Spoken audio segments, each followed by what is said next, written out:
Hello friends, कैसे हैं आप सभी। आज का ये सेशन आपके लिए काफी ज्यादा इंफॉर्मेटिव होने वाला है। इस सेशन में हम डिटेल से डिस्कस करने वाले हैं इस बार अपना आईआईटी जेईई काउंसलिंग लगभग कब से स्टार्ट होने की संभावना है, आईआईटी जेईई काउंसलिंग का रजिस्ट्रेशन कितने दिन के लिए ओपन रहेगा और आईआईटी जेईई काउंसलिंग से पहले जो रजिस्ट्रेशन होगा उसमें क्या क्या डिटेल, क्या क्या डॉक्यूमेंट्स आपको सबमिट करने होंगे, आईआईटी जेईई काउंसलिंग को कौन कौन पार्टिसिपेट कर सकता है, आईआईटी जेईई काउंसलिंग कब तक चलेगी, कितने राउंड होंगे, ऑफर लेटर स्टूडेंट को कब तक मिलेगा, इसके साथ ही आईआईटी जेईई काउंसलिंग को कौन कौन पार्टिसिपेट कर सकता है, आईआईटी जेईई काउंसलिंग का रजिस्ट्रेशन करते वक्त आपको कितना फीस पे करना होगा और सीट मिलने के बाद आपको सीट बुकिंग फीस आपको कितना पे करना होगा और जो इंस्टीट्यूट का बाकी फीस रहेगा फर्स्ट सेमेस्टर का वो कब तक पे करना होगा। इन तमाम डिटेल्स को लेकर हम डिस्कस करने वाले हैं। सेशन को बिना स्किप के लास्ट तक जरूर वॉच करना।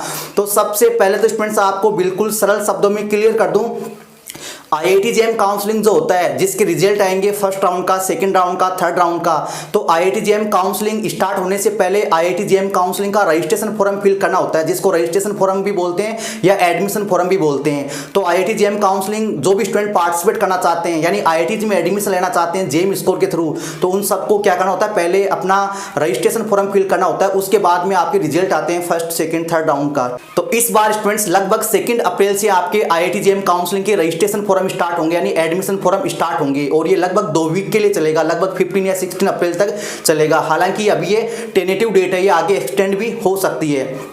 तो इस रजिस्ट्रेशन के दौरान क्या करना होगा, आपको अपनी पर्सनल डिटेल आपको फिल करनी होती है, आपका नाम, आपके पेरेंट्स का नाम, आपका एड्रेस, आपकी पर्सनल डिटेल, आपकी एजुकेशनल डिटेल, एड्रेस वगैरह आपको फिल करना होता है। ये तो आपकी डिटेल फिल करना हो गया।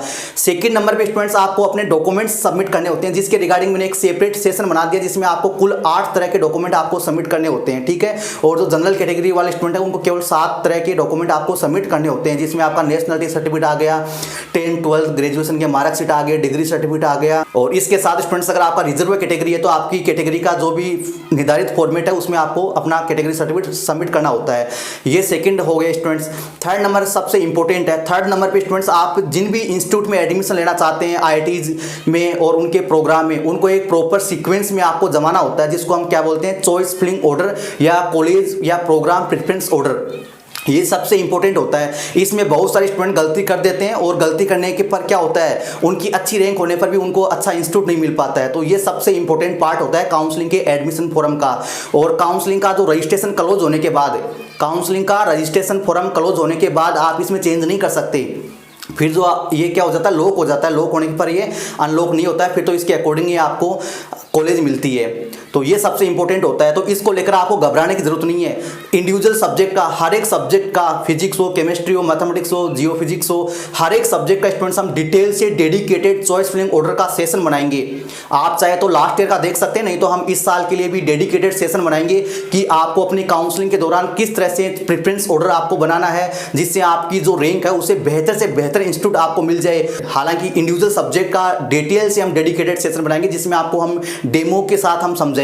और काउंसलिंग का जो एल्गोरिदम होता है, सीट स्टूडेंट को अलॉट होती है, उसमें आपकी जो रैंक होती है और आपका जो चॉइस फिलिंग ऑर्डर होता है, उन दोनों का क्या कॉम्बिनेशन होता है, किस तरह से स्टूडेंट को सीट मिलती है, इसका लाइव डेडिकेटेड सेशन हमने बना रखा है, डेमो वीडियो हमने बना रखा है। अगर आपने अभी तक वॉच नहीं किया तो आप जरूर वॉच करना, आपको बहुत कुछ सीखने को मिलेगा, जिसका लिंक आपको डिस्क्रिप्शन में या ऊपर आपको आई बटन में मिल जाएगा। आप जरूर वॉच करना कि काउंसलिंग का एल्गोरिदम क्या होता है। हालांकि आपको इतना डिटेल से बताऊंगा तो ये सेशन काफी लंबा हो जाएगा, कई स्टूडेंट बीच में स्किप कर देंगे। तो ये स्टूडेंट्स आपका हो गया, ये डिटेल आपको सबमिट करनी होती है। और ये जो रजिस्ट्रेशन है ये लगभग 2 वीक के लिए चलता है और फिर क्लोज हो जाता है। और क्लोज होने के बाद आपके क्या होते हैं, डॉक्यूमेंट वेरीफाई होते हैं। जो आपने डिटेल डॉक्यूमेंट आपने सबमिट कर रखे हैं ना, वो आपके वेरीफाई होते हैं, लगभग आपका 1 हफ्ते में हो जाती है। उसके बाद आपका फर्स्ट राउंड आता है, सेकेंड राउंड आता है, थर्ड राउंड आता है, फोर्थ राउंड आता है, ठीक है। ये राउंड कब आएंगे सर, फर्स्ट राउंड कब आएगा, अभी इसका जो है डेट आया नहीं है। आपका कंप्लीट एक काउंसलिंग शेड्यूल आएगा, काउंसलिंग शेड्यूल आएगा कि रजिस्ट्रेशन तो आपको पता है कि लगभग 2 अप्रैल से स्टार्ट होगा। उसके बाद कब तक ये रजिस्ट्रेशन चलेगा इसका डेट भी आएगा, फर्स्ट राउंड कब आएगा, सेकंड कब आएगा, थर्ड कब आएगा। इसके साथ स्टूडेंट का ये भी बड़ा डाउट होता है कि सर राउंड कितने होंगे, 3 होंगे कि 4 होंगे या 6 होंगे इस बार। तो स्टूडेंट्स आपको क्लियर कर दूं, पहले 2023 तक 4 राउंड हुआ करते थे और उससे पहले तो केवल 3 ही हुआ करते थे, लेकिन 23 तक आपके 4 राउंड हुआ करते थे। लेकिन लास्ट ईयर क्या हुआ कि लास्ट ईयर 2 राउंड एक्स्ट्रा हो गए, 5th राउंड भी हुआ और एक 6th राउंड की जगह क्या हुआ, नेशनल स्पोर्ट राउंड भी हुआ, यानी स्पोर्ट राउंड भी हुआ। पांच तो रेगुलर राउंड हुए और एक स्पोर्ट राउंड हुआ, ठीक है। तो स्पोर्ट राउंड को भी हमें नॉर्मल राउंड ही मानेंगे, क्योंकि जो नेशनल स्पोर्ट राउंड होता है ना, उसके लिए अलग से स्टूडेंट को रजिस्ट्रेशन के लिए एप्लीकेशन फॉर्म स्टार्ट होते हैं, लेकिन लास्ट ईयर स्पोर्ट राउंड के लिए कोई एप्लीकेशन फॉर्म स्टार्ट नहीं हुई है। जो स्टूडेंट पहले काउंसलिंग में पार्टिसिपेट कर रखे थे ना, उन्हीं को मौका मिला, तो वो भी एक तरह का रेगुलर राउंड ही था। यानी लास्ट ईयर भी कई सारे स्टूडेंट जो है लास्ट तक सीटों को छोड़ रहे थे। कुछ स्टूडेंट जो है न्यू आईटी को छोड़ के टॉप एनआईटी में जा रहे थे, आइजर में जा रहे थे, इस तरह से लास्ट तक सीटें जो है खाली रह रही थी कुछ आईटीज में, इसलिए ये 2 राउंड एक्स्ट्रा हुए। तो इस बार कितने होंगे, हो सकता है 4 तो डेफिनेटली होंगे ही। 4 राउंड तक या जो भी जितने भी राउंड होंगे, उन राउंड तक स्टूडेंट को जो भी आईआईटी मिल जाती है, फाइनल जो भी आईआईटी मिल जाएगी, उसका फिर आपको लास्ट में क्या मिलेगा, ऑफर लेटर मिलेगा। क्या मिलेगा, ऑफर लेटर मिलेगा। ऐसा नहीं है कि फर्स्ट राउंड में आपको टॉप आईआईटी मिल गई बॉम्बे, दिल्ली, या फिर आपकी जो भी चॉइस थी वो कॉलेज आपको फर्स्ट सेकंड राउंड में मिल गई, तो आपको फर्स्ट सेकंड राउंड में आपको ऑफर लेटर मिल जाएगा। ऐसा नहीं है, सारे स्टूडेंट को एक साथ ही ऑफर लेटर मिलेगा, चाहे फर्स्ट राउंड में मिले चाहे लास्ट राउंड में मिले, ठीक है। सारे स्टूडेंट को एक साथ ऑफर लेटर मिलेगा, ठीक है। लेकिन इससे पहले स्टूडेंट आपको मैं ये भी डाउट क्लियर कर दूं कि सर रजिस्ट्रेशन फीस कितना होगा जो 2 अप्रैल से हमें पे करना है। यानी 2 अप्रैल से जो आप रजिस्ट्रेशन फॉर्म फिलअप करोगे, तो आपको एक रजिस्ट्रेशन फीस जो है छोटा सा अमाउंट आपको सबमिट करना होता है, पे करना होता है। तो वो स्टूडेंट्स आपका लास्ट ईयर तो ये फीस था, तो लगभग इसके आसपास ही रहेगा।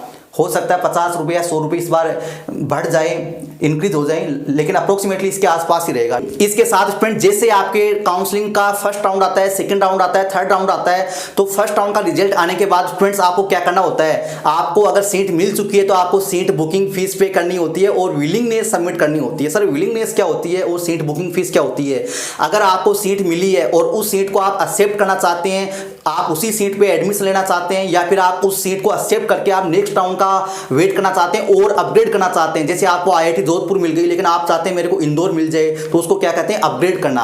आपको आईआईटी धारवाड़ मिल गया, जम्मू मिल गया, लेकिन आप चाहते हैं कि मेरे को जोधपुर पटना मिल जाए, तो नेक्स्ट राउंड का वेट करने के लिए जो प्रोसेस होता है उसको बोलते हैं अपग्रेडिंग, ठीक है। उसको क्या बोलते हैं, अपग्रेड करना।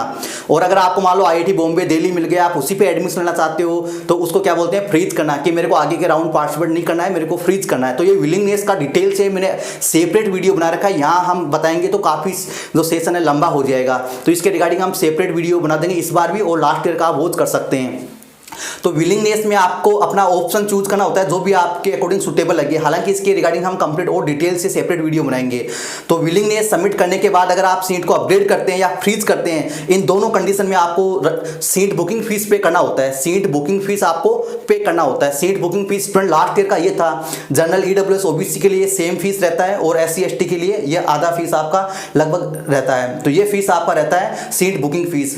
अब ये जो सीट बुकिंग फीस है, आपका जो फाइनल इंस्टीट्यूट होगा ना, यानी 4th राउंड तक या 5th राउंड तक आपको फाइनल इंस्टीट्यूट कौन सा मिलेगा, उस इंस्टीट्यूट की जो फीस होगी फर्स्ट सेमेस्टर की, उसमें ये क्या हो जाएगा, कम हो जाएगा। रजिस्ट्रेशन फीस ना तो रिफंडेबल होता है ना ही एडजस्टेबल होता है, लेकिन ये जो आपका फीस है, अगर आप काउंसलिंग के दौरान आप आईआईटी की सीट को कैंसिल कर देते हैं, एडमिशन नहीं लेते हैं, तो आपको रिफंड भी हो जाता है, लेकिन उसका एक निर्धारित समय होता है और ये एडजस्टेबल भी होता है। अगर आप उसी इंस्टीट्यूट में एडमिशन ले रहे हैं काउंसलिंग के थ्रू, जो भी इंस्टीट्यूट आपको फाइनल मिला है, तो उसमें जो फर्स्ट सेमेस्टर का फीस होगा उसमें एडजस्ट हो जाएगा।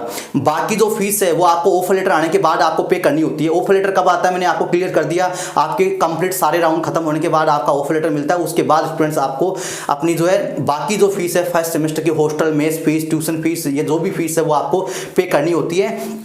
उसके बाद स्टूडेंट्स आपको आईआईटी में जाना होता है, किसके लिए, फिजिकल रिपोर्टिंग के लिए। यानी फिजिकल रिपोर्टिंग क्या होता है सर, फिजिकल रिपोर्टिंग में आपके जो डॉक्यूमेंट आपने ऑनलाइन सबमिट किए थे ना, वो वेरीफाई होंगे। वो क्या होंगे, वेरीफाई होंगे।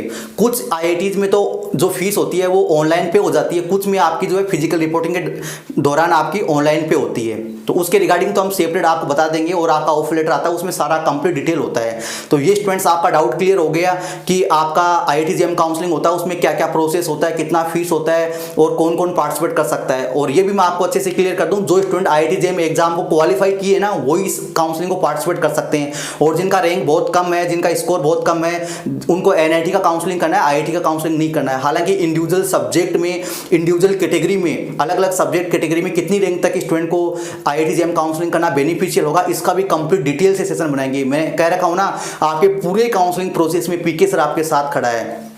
इसके साथ स्टूडेंट आपका ये भी डाउट क्लियर कर दूं, किसी भी आईआईटीज के कोई भी प्रोग्राम जो जेम स्कोर के थ्रू मिलता है, किसी भी आईआईटीज का कोई भी प्रोग्राम जो जेम स्कोर के थ्रू मिलता है, वो सारे प्रोग्राम जेम काउंसलिंग के थ्रू ही मिलेंगे। और जेम काउंसलिंग में किसी प्रकार का कोई इंटरव्यू नहीं होता है, आपका रैंक के बेसिस पे एडमिशन हो जाता है, चाहे वो इंटीग्रेटेड पीएचडी हो, चाहे जॉइंट पीएचडी हो, चाहे एमएससी एमटेक प्रोग्राम हो, चाहे आपका एमएस रिसर्च प्रोग्राम हो। ठीक है, तो ये जितने भी डिफरेंट टाइप के प्रोग्राम है सारे जेम काउंसलिंग के थ्रू ही आपको मिलने वाले हैं। आई होप कि इसके रिगार्डिंग आपके सारे डाउट क्लियर हो गए होंगे। और भी कोई डाउट रह गया तो आप कमेंट करके जरूर बताना। इसके साथ स्टूडेंट्स अगर आप भी पूरे काउंसलिंग प्रोसेस में प्रॉपर गाइडेंस, ऑथेंटिक कंसल्टेंसी, हर स्टेप पे प्रॉपर हेल्प और सपोर्ट, इंफॉर्मेशन अपडेट लेना चाहते हैं, पर्सनली आप मेरे साथ डिस्कस करना चाहते हैं, तो स्टूडेंट्स आप भी हमारा सब्सक्रिप्शन ले सकते हैं। और सब्सक्रिप्शन लेने के बाद स्टूडेंट्स आपको प्रॉपर मेंटरशिप गाइडेंस आपको प्रोवाइड किया जाएगा, कहां पर आपको अप्लाई करना चाहिए, कहां आपको अच्छी कैरियर अपॉर्चुनिटी मिल सकती है, और कौन कौन सी यूनिवर्सिटी में कौन कौन से प्रोग्राम में आपको एडमिशन मिल सकता है, कहां कैसे अप्लाई करना है, पूरा स्टूडेंट्स फाइनल एडमिशन तक आपको पूरा सपोर्ट किया जाएगा। सीट मिलने के बाद में आगे का प्रोसेस क्या रहने वाला है, एक से ज्यादा आपको सीट मिल गई तो वहां पर आपको जो फीस आपने सबमिट किया उसको कैसे विड्रॉ करना है, हर तरह का स्टूडेंट्स आपको पूरा मेंटरशिप गाइडेंस आपको प्रोवाइड किया जाएगा। अगर आप भी इंटरेस्टेड हैं तो आप हमारी ऑफिशियल वेबसाइट पे आके हमारा सब्सक्रिप्शन ले सकते हैं। सब्सक्रिप्शन का फीस सबमिट करने के तुरंत बाद स्टूडेंट्स आपको बिल रिसिप्ट आपको ईमेल पे मिल जाएगा, मेरे पर्सनली नंबर भी आपको मिल जाएंगे, जिसके बाद स्टूडेंट्स आप 24 आवर में कभी भी मेरे साथ डिस्कस कर सकते हैं। फाइनल एडमिशन तक अनलिमिटेड कॉलिंग सर्विस आपके लिए अवेलेबल रहेगी स्टूडेंट्स। पीके सर हमेशा आपके लिए अवेलेबल रहेगा। तो अगर आप भी इंटरेस्टेड हैं तो देर किस बात की, लिंक आपको डिस्क्रिप्शन में मिल जाएगा। Thank you.